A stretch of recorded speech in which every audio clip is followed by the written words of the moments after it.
एक जंगल में एक बंदर रहता था। वह बहुत शरारती था। सारा दिन पेड़ों पर उछलता कूदता और दूसरे जानवरों को परेशान करता था।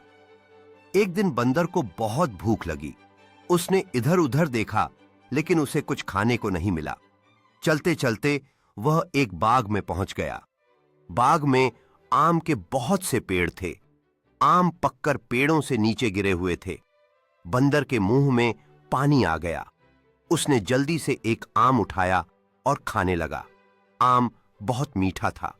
बंदर ने आम का पहला कौर लिया और उसकी आंखें चमकने लगीं। वह महसूस करने लगा कि यह मीठा फल कितनी खुशी लाता है। उसी समय उसने सोचा कि वह अपने दोस्तों को भी इस मीठे आम के बारे में बताना चाहता है। खुशी से भरकर बंदर ने अपने दोस्तों की तलाश शुरू की। बंदर ने अपने दोस्तों को बुलाने के लिए जोर से चिल्लाया और जल्दी ही उसके अन्य जानवर मित्र इकट्ठा हो गए। उसने उन्हें आम की मिठास के बारे में बताया और उन सबको आम चखने के लिए आमंत्रित किया। सभी जानवरों ने खुशी से आम के पेड़ की ओर दौड़ना शुरू किया। बंदर ने सोचा कि क्यों न सारे आम लेकर अपनी गुफा में रख लूं। उसने एक एक करके सारे आम जमा किए और अपनी गोद में भर लिए। जब वह वापस जाने लगा तो उससे चला नहीं जा रहा था। उसकी गोद में इतने आम थे कि वह उन्हें संभाल नहीं पा रहा था। इतने में एक लोमड़ी वहां से गुजरी। लोमड़ी ने बंदर को परेशान देखा तो उससे पूछा, बंदर भाई, क्या हुआ? तुम इतने परेशान क्यों हो?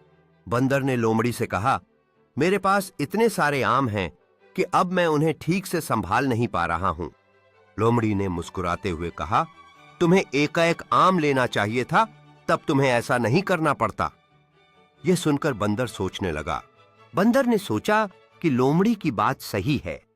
उसने सोचा, अगर मैं थोड़ा धैर्य रखता और एक-एक करके आम ले जाता तो यह समस्या नहीं होती।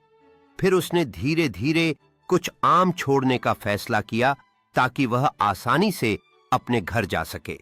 बंदर ने कहा, लोमड़ी बहन, मुझे बहुत भूख लगी थी और मैंने सारे आम जमा कर लिए हैं। अब ये इतने ज्यादा हैं कि मैं इन्हें उठा नहीं पा रहा।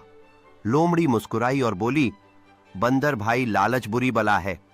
एक समय में उतना ही लो जितना तुम उठा सको।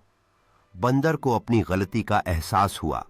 उसने कुछ आम वहीं छोड़ दिए और बाकी आम लेकर अपनी गुफा की तरफ चला गया। सबक, लालच बुरी बला है। बंदर ने धीरे धीरे अपने विचारों को संजोया और अपने भीतर की लालच को नियंत्रित करने का निर्णय लिया।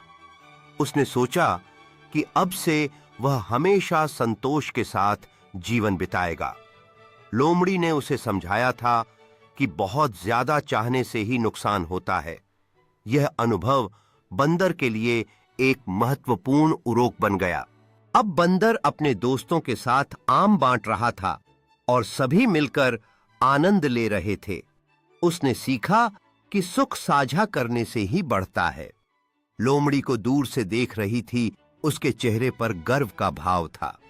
यह देखकर वह जानती थी कि बंदर ने सही सबक सीखा है।